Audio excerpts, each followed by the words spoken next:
Nia. We start off with a libation to our ancestors. In Africa, who built great civilizations along the Nile, built the civilizations of Nubia and Kemet and Kush.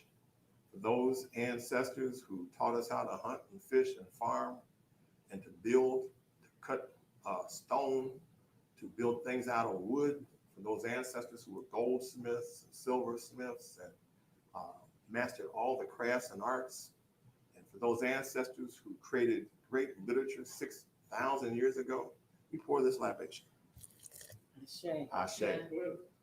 For all of our ancestors who built the great civilizations of Ghana, Mali, Songhai, those who built the civilizations of Monomatapa, those who built the great Zimbabwe and the civilizations in Congo and Bunro, Kutoro in East Africa, and so many other great civilizations, we pour this libation.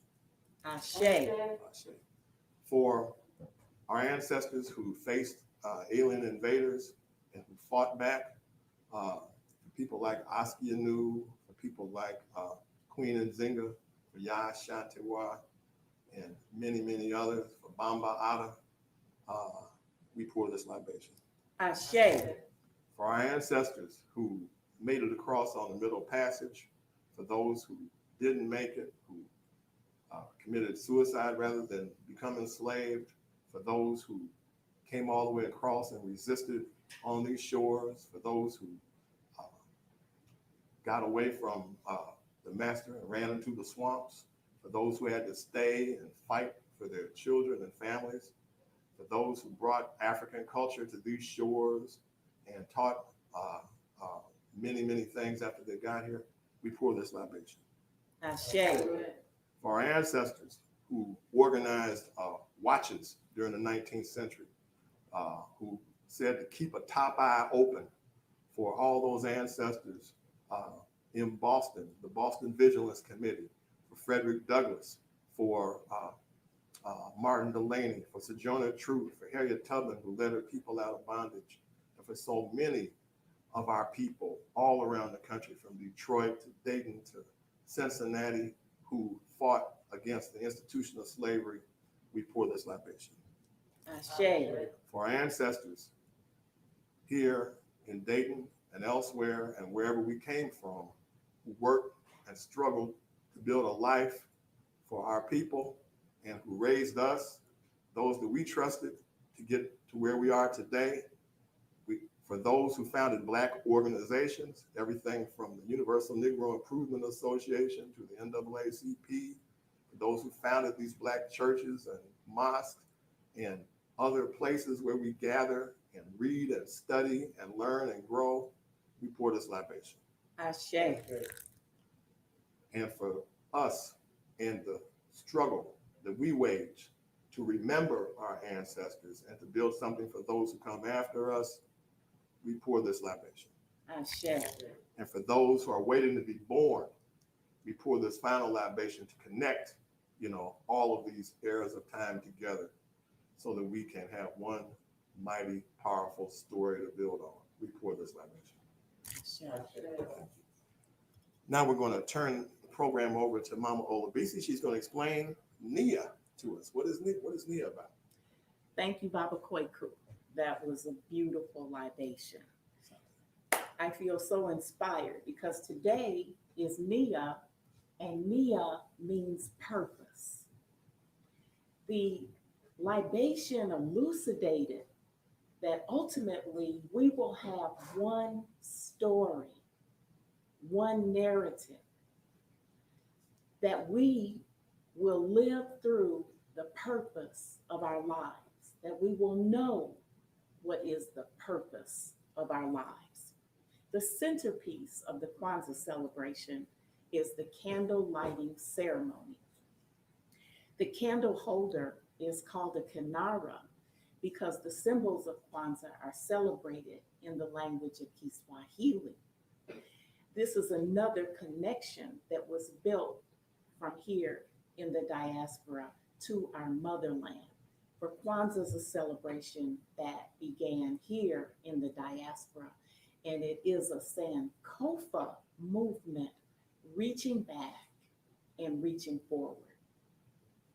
So in the candle lighting ceremony, the first candle that is always lit is the candle of Umoja. The first principle of the Nguzo Saba, which is the 7 principles. We light the Umoja candle first, and it's the only candle on the Kinara that is black. We light this black candle first in commemoration of and dedication to the unity of all African people. No matter where we are on the planet, we are one.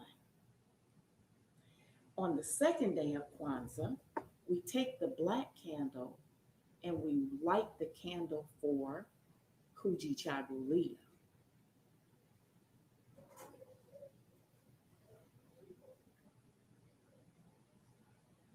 Kujichagulia, self-determination, to name ourselves, to claim our own beings, to be the shapers of our own destiny.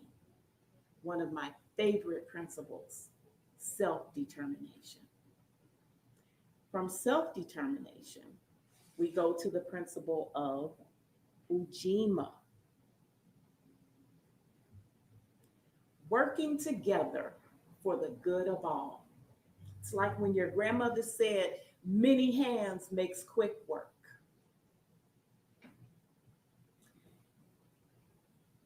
Working together is something that has to happen in everything that we do. True advancement is not going to be advancement of individuals. The individual is important, yes. But if we're going to advance as a people, then we have to move as a people. We have to know that we are a people and we have to work together. From Ujima, we light the candle of Ujamaa. Collective work and responsibility. I think that Ujima and Ujamaa remind me of twins. Because on the one hand, Ujima is asking us to work together. Ujamaa is asking us to share what we have, to build businesses in our community, to support businesses in our community, to identify our problems as a community and solve them together.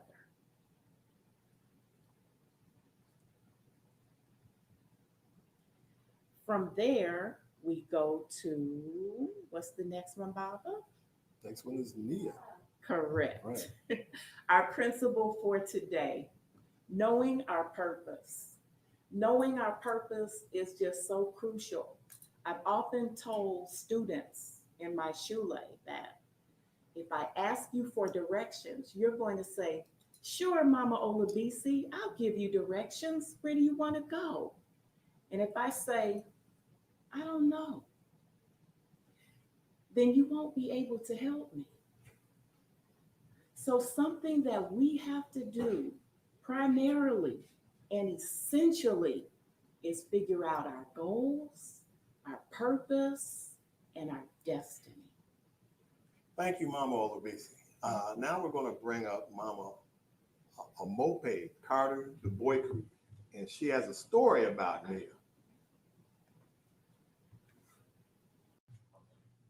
Today, the principle, the Nguzo Saba, is Nia, purpose. We must all understand what our purpose is in order to meet our destiny. Imagine if we were still living our indigenous tribal lives, where we knew either at day 7 or day 9 why we were sent to earth.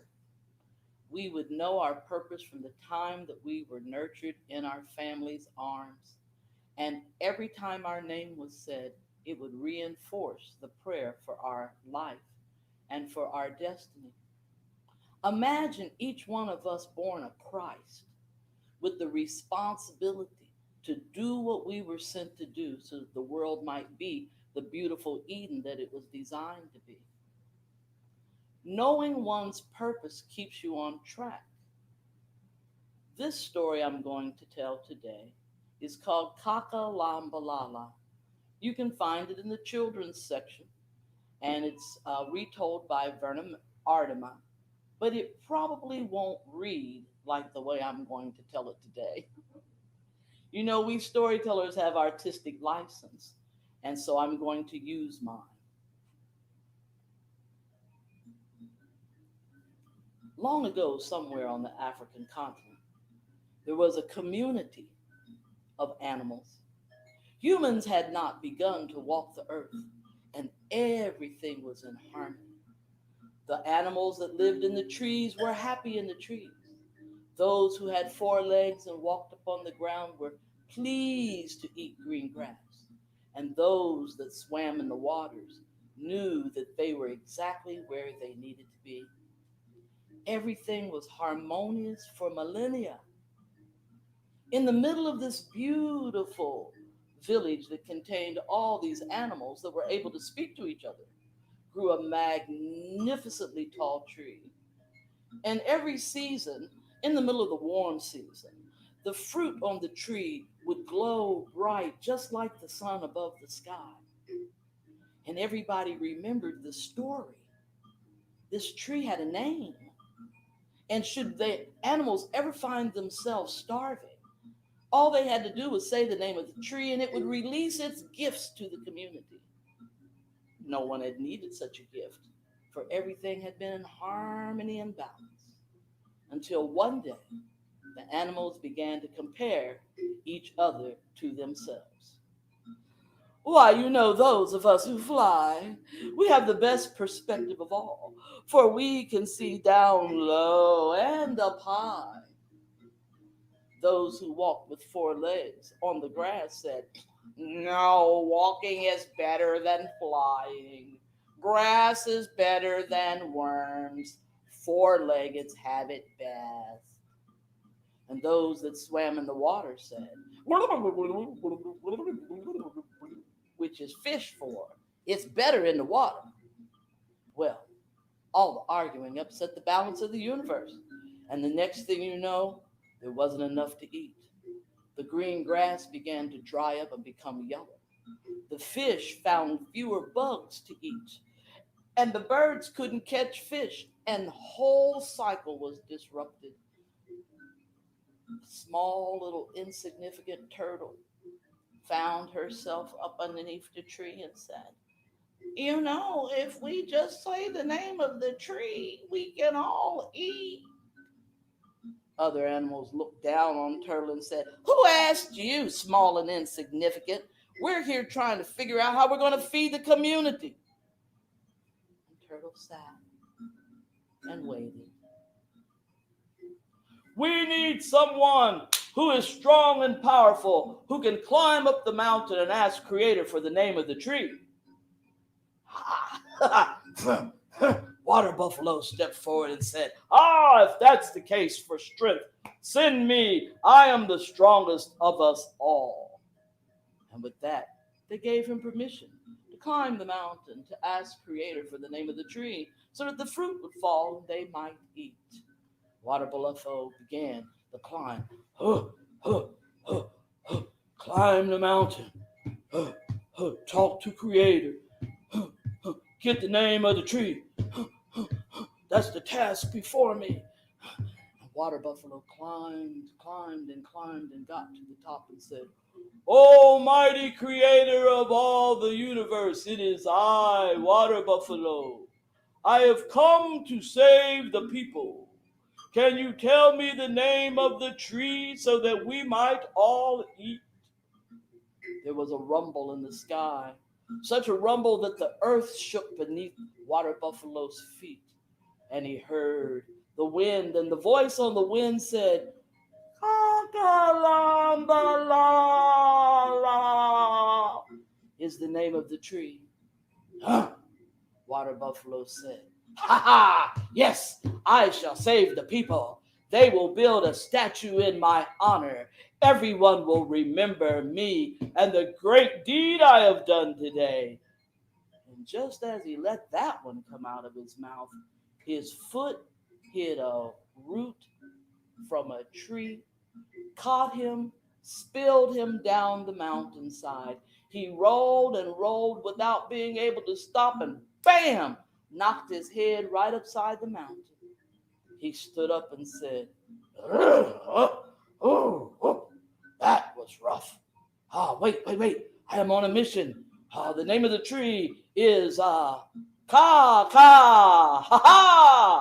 Yes, I shall be known throughout the land.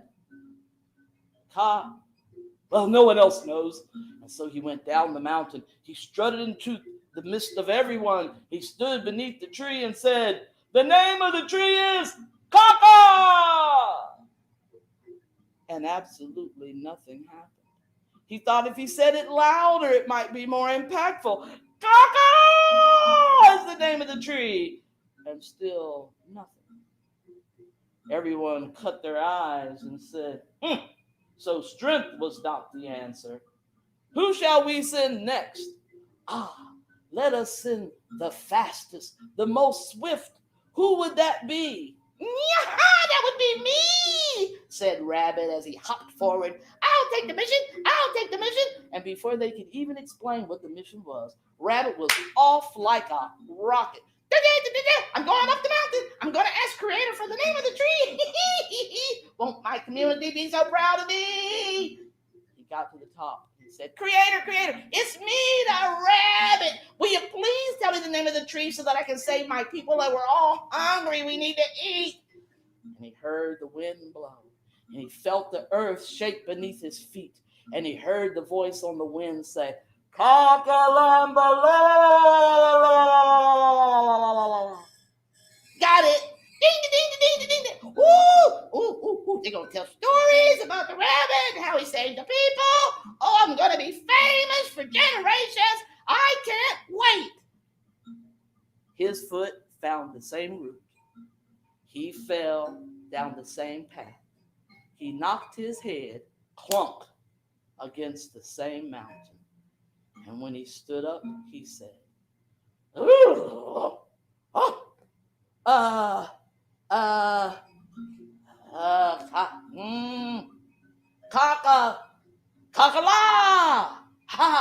Kakala! That's the name of the tree. And he went on down and said, guess what? I got the name of the tree. It's Kakala! And absolutely nothing happened. Well, he said it 3 or 4 more times, and people began to cut their eyes because nothing changed at all. Meanwhile, as they began to wonder who to send next, no one saw small, little, insignificant turtle was climbing her way up the side of the mountain. Slow and steady I will go. Slow and steady I will go. No one sends me. I know my duty. And Turtle climbed all the way to the top of the mountain.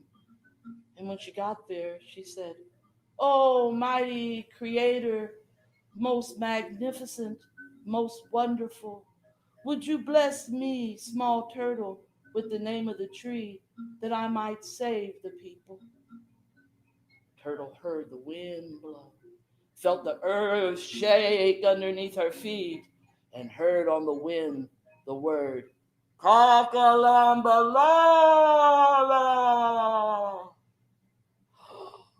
Oh, thank you. I am so honored to know the name of the tree. Kakalambalala is the name of the tree. Won't my community be so proud of me? Kakalambalala is the name of the tree. Won't my community be so proud of me? And Turtle chanted all the way down, focused on returning. Slow and steady, she went down the hill.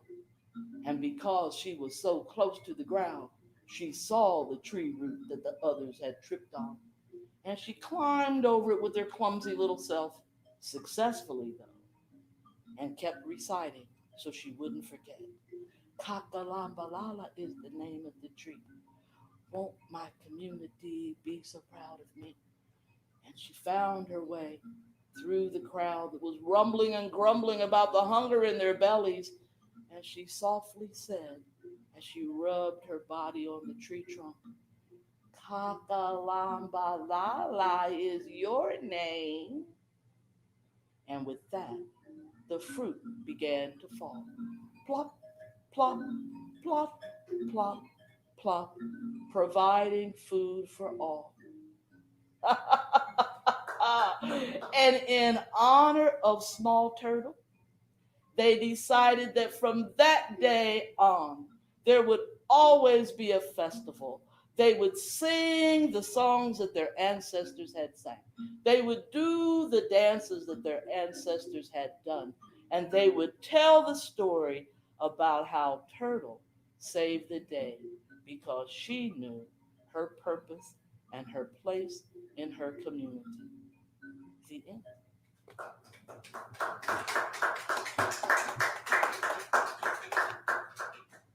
Now we're going to have a creative musical selection from Brother Jomo Faulks.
All right.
Mwangaza.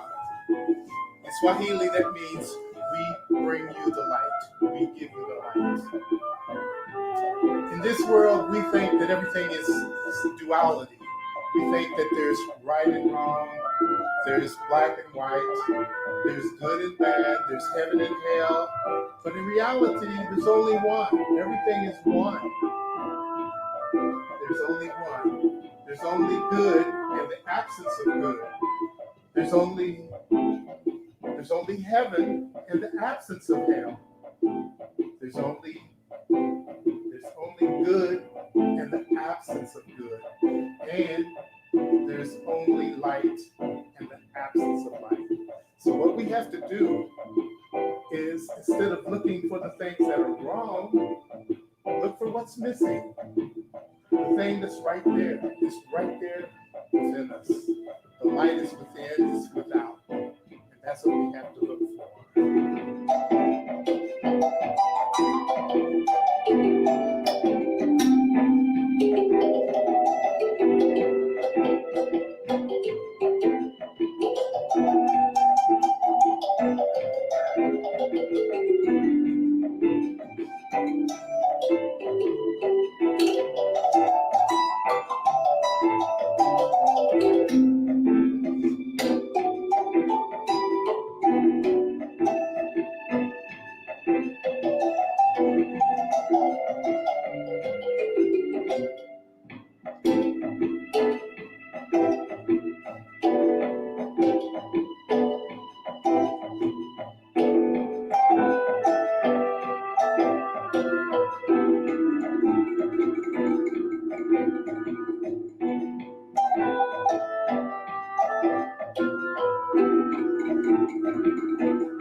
Mama Omope, would you like to lead us in 7 Harambes? Yes, I would. Harambe! Harambe! Harambe! Harambe! Harambe! Harambe! Harambe!